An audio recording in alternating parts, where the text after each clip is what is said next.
Hi guys and welcome back. So today I'm going to be showing you how to make a Blackberry Crumble Pie. Let's begin. So to get started on the recipe, you'll want to make your pastry. I've made pastry so many times on this channel and I actually have a dedicated recipe for it.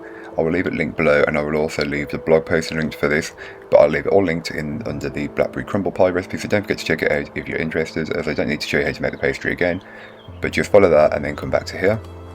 Then you can go ahead and take your pastry and roll it out, but first make sure your surface is lightly floured. This will just prevent the dough from sticking. Then roll your dough out until it's around about 5mm in thickness, and you'll want it to be slightly bigger than the pan or tin or case you're using. So just ensure that. So it might be a little bit extra pastry, but don't worry, you can re-roll it once and it'll be fine. Roll it back up onto your rolling pin and then drape it over the dish that you're using, and then just press it down and get it in place, and just press into all the crevices and everything so it's all perfect and as always level as can be. Then trim away the excess using a sharp paring knife and just score it away so you've got a neat edge, and believe me, this makes all the difference in the end anyway. So then get rid of the excess, roll it back up, chill it, then prick the base of your case with just a fork, and this will prevent the base rising up while we bake it off, so just keep that in mind. Then to make the fruit filling, you can just go ahead and grab yourself a mixing bowl, then place in your berries. I'm using frozen, which I picked last year.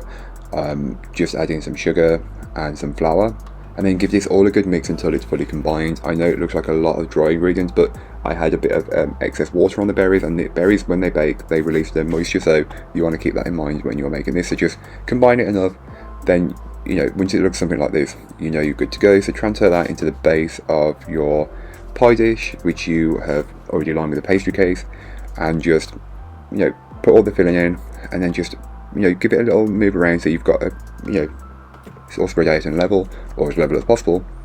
Then you can go ahead and top it with a crumble mix. I had a pre-bought one, but feel free to use a homemade one.